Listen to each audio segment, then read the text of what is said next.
Hai teman-teman semuanya, welcome back to my channel. Eslena di sini. Hisashiburi desu ne. O genki deshou ka? Kalau aku genki di sini teman-teman. Udah lama ya aku nggak bikin video YouTube. Kayaknya terakhir itu sekitar 2 bulan yang lalu. Dan terakhir videonya itu tentang mensetsu di perusahaan Jepang ya teman-teman. Jadi sebenarnya aku juga mau ngumumin ke kalian kalau aku itu udah keterima di perusahaan di Jepang. Jadi aku keterima di 2 perusahaan di Jepang, yaitu kerja sebagai tsuyaku atau tokutegi no kandi. Jadi aku itu bakal ngurusin orang-orang yang tokutegi no, terus aku juga sebagai penerjemah juga. Aku keterima di 2 perusahaan teman-teman. Yang satu itu aku diterima di Kanto, masih deket dari Tokyo, sekitar 2 jam naik kereta. Dan satunya lagi tuh aku dapetnya di Gifu atau di sekitar Nagoya. Kalau kalian tahu Nagoya itu di daerah deket Osaka, jadi bagian tengahnya Jepang gitu guys. Jadi nanti juga aku akan ada Shokubakengaku di Gifu. Jadi aku akan berangkat ke Gifu hari Kamis besok. Jadi aku akan berangkat naik Shinkansen juga untuk melihat gimana sih kantor aku nanti di sana gitu. Puji Tuhan, akhirnya aku dapat kerjaan guys. Jadi sebenarnya kan aku yang perusahaan kemarin, video yang kemarin itu aku gagal. Oke, jadi aku akan ceritain. Jadi yang perusahaan kemarin itu sebenarnya aku lolos di tahap yang kemarin interview secara langsung, tapi aku diumumin lagi kalau ada tiba-tiba interview sama sachonya.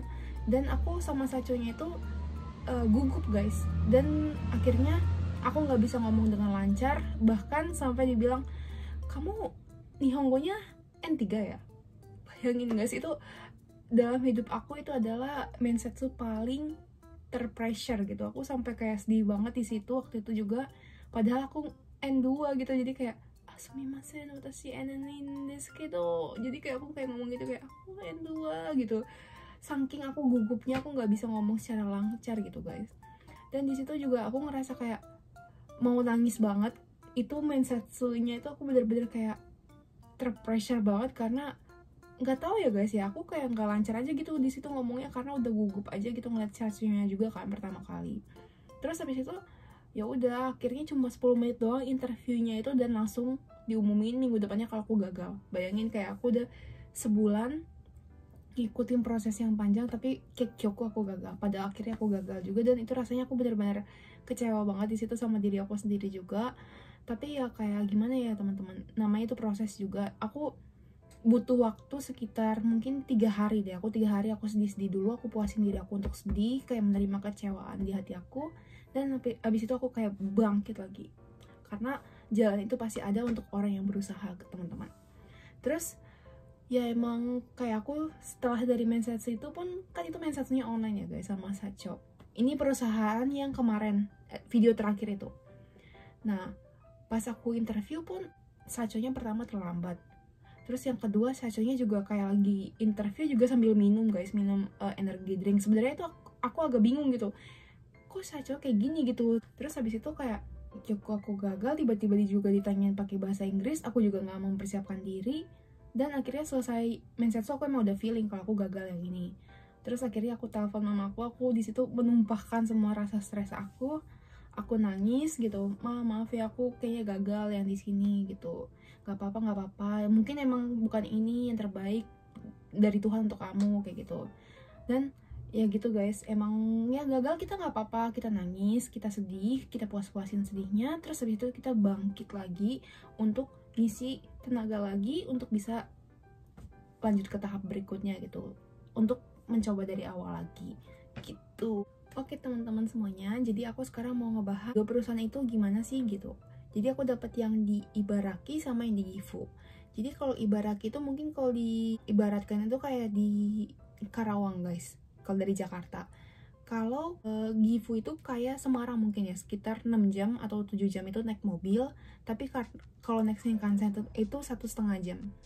Jujur sih kalau misalnya dari kedua belahnya ini, kalau Gifu ini lebih kota, karena dia tuh di pusat provinsi gitu dan masih kayak kota gitu. Dan alamnya juga indah kan, dan kemungkinan aku lumayan nyaman juga di sono. Tapi nanti aku akan lihat langsung secara langsung hari Kamis besok, karena aku Shokubakengaku langsung ke sana. Terus kalau yang di Ibaraki ini lumayan desa guys, jadi kayak banyak sawahnya, terus kayak lumayan sepi gitu kayaknya vibesnya, karena mall cuma satu. Sedangkan aku dari bayi sampai sekarang itu tinggalnya itu di kota mall. Aku lumayan khawatir juga, takutnya aku nggak bisa menyesuaikan diri tinggal di yang desa banget gitu. Itu kalau untuk daerah. Jadi aku lebih prefer ke Gifu. Terus kalau misalnya untuk gaji guys, aku akan terang-terangan juga di sini, karena menurut aku kalau tentang gaji nggak usah ditutup-tutupin, supaya kalian juga tahu tentang gambaran kerja di Jepang itu gimana sebagai kerja kantoran gitu. Kalau gaji yang di Gifu ini aku masih belum tahu pasti. Jadi range-nya itu dari 23 sampai 30 mang gitu. Dan aku akan didetailin lagi saat Shokuba Kengaku nanti. Kalau di Ibaraki ini gajinya itu sekitar 26 mang. Tapi kalau yang di Ibaraki itu kan 26, tapi dia itu termasuk sama Kotei Zangyo atau kayak apa namanya? Lembur yang udah ditetapin gitu sekitar 20 jam.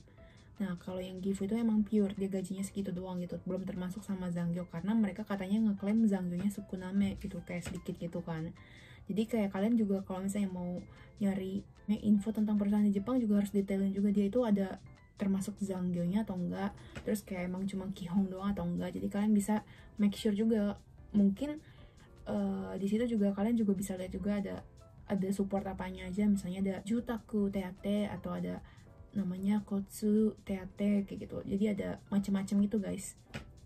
Nah terus yang bikin aku bingung juga pertama, kalau dari segi jarak itu mungkin kalau misalnya yang Kanto, yang Ibaraki itu mungkin aku lebih gampang gitu, misalnya keluarga aku datang ke Jepang kan, datang ke Jepang aku bisa jemput naik mobil gitu guys ke bandara di Tokyo. Tapi kalau misalnya di Gifu ya keluarga aku harus semuanya naik Shinkansen dulu untuk datang ke Gifu gitu. By the way untuk keduanya itu juga sama-sama dibutuhkan SIM mobil. Jadi aku akan ada rencana ngambil SIM mobil itu sebelum aku masuk kerja. Jadi aku masuk kerja itu bulan 5, dan aku akan ngambil SIM mobil sih mungkin setelah Shokuba Kengaku, mungkin bulan 12 aku akan ngambil SIM mobil. Dan harga ngambil SIM mobil di Jepang mahal banget guys. Harga itu sekitar 30 mang atau sekitar 33 juta rupiah. Sedangkan aku tanya ke teman aku, berapa sih harga bikin SIM di Indonesia? 1 juta rupiah. Katanya udah langsung lolos juga. Ini juga belum lolos guys, belum tentu lolos juga, bisa jadi gagal juga. Bakar uang tabungan. Apa aku bikin aja ya? Kita bisa. Kita bisa untuk si mobil Esther di Jepang. Guys, tabungan aku hancur lebur semua. Gak apa-apa, demi masa depan yang baik. Nah terus kenapa dibutuhkan si mobil? Ini kerjanya itu kan bakal muter gitu ya guys. Aku bakalan kayak ngunjungin klien, terus aku bakalan kayak ngejemput juga itu bocah-bocah Tokutegino yang datang dari bandara gitu, aku jemput. Terus misalnya kalau mereka sakit aku anterin juga ke rumah sakit. Misalnya lagi mau ngurusin dokumen kan juga aku bakal bawa mobil juga untuk ke apa namanya Syakusho dan lain-lain gitu guys. Jadi aku itu benar-benar dibutuhkan untuk pekerjaan aku ini, Tsuyaku atau Gaikoku Jinkanri ini. Oke guys, sekarang aku mau ngebahas tentang plan karir di keduanya ini. Jadi kalau misalnya di Gifu ini katanya itu peluang untuk shucho atau dinas ke Indonesia itu banyak. Katanya setahun bisa 2-3 kali, atau misalnya kalau lagi banyak permintaan klien bisa lebih dari itu. Sedangkan aku sangat-sangat suka banget, tertarik banget nih sama change ini guys, karena kayak aku bisa dengan gratis pulang ke Indonesia, pulang kampung ya, walaupun kerja ya guys, tapi kan lumayan bisa 3-4 hari di Indonesia, kan bisa pagi-pagi sarapan bubur ayam, makan siangnya nasi padang, kan lumayan. Jadi bisa ketemu keluarga juga, atau bisa ngerumpi juga sama temen, kayak hangout gitu bentar sama temen kan bisa. Jadi aku sangat tertarik sama change ini gitu guys. Kalau yang di Ibaraki change itu ada, cuma dikit banget, kayak nggak setahun nggak pasti berapa gitu guys. Jadi aku lebih prefer ke yang Gifu, bisa meningkatkan pengalaman juga di bidang internasional Jepang sama Indonesianya kan. Nah kalau yang di Ibaraki itu lebih fokus ke dalam negeri atau di Jepangnya aja gitu, kayak paling shuchonya tuh ya kokunai gitu, di dalam Jepang aja gitu, misalnya kayak keluar kota gitu aja gitu guys. Oh iya guys, jadi aku akan rencananya itu masuk kerja itu bulan 5. Sebenarnya pas interview juga dibilang kan sama interviewnya, lama juga ya, tapi kamu pasti pengen dulu ya, misalnya setelah lulus kan bulan 3 pasti pengen pulang dulu ke Indonesia ya, kayak gitu. Iya benar sekali, saya tanpa ngomong apa-apa bisa dipahami, dimengerti, sangatlah berterima kasih gitu. Kayak aku langsung kayak seneng banget dengan senyum mengembang gitu, kayak so desu, watashi wa ichio kikoku shitai to omoimasu, kayak aku pengen sementara gitu pulang ke Indonesia dulu, mau ketemu keluarga, mau ketemu temen, mau ngerumpi dulu gitu kan, kayak mau makan nasi padang, mau pijet, karena aku capek banget, udah capek banget di Jepang selama 2 tahun. Aku menahan diri, aku gampang nggak pijet-pijet, karena kalian tahu di sini berapa harganya pijet? 30 menit itu 3.000 yen atau sekitar 330.000. Mendingan aku tahan nggak pijet-pijet ini udah 2 tahun, dan aku berencana pijet di Indonesia. Aku tanyalah, wawancara interview ke teman-teman aku, berapa sih harga pijet di Indonesia, Hap? Kata teman aku harga pijet spa gitu sekitar 150.000. Itu kayak udah 2 jam. Bayangin guys, jadi aku berencana sebenarnya maunya tiap hari pijet di Indonesia. Tapi setelah aku pikir-pikir, kalau setiap hari juga ntar lama-lama jadi ayam tulang lunak. Aku nggak bisa kayak gitu, jadi kayak mungkin seminggu itu 3 kali lah ya. Aku udah hitungin seminggu 3 kali, aku sebulan pulang di Indonesia, berarti 12 kali 150.000 sekitar 1,8 juta. Aku akan mempersiapkan itu uang, aku bekuin untuk biaya pijet gitu guys. Terus kata teman aku, ada gila-gilanya lu mau pijet 1,5 juta.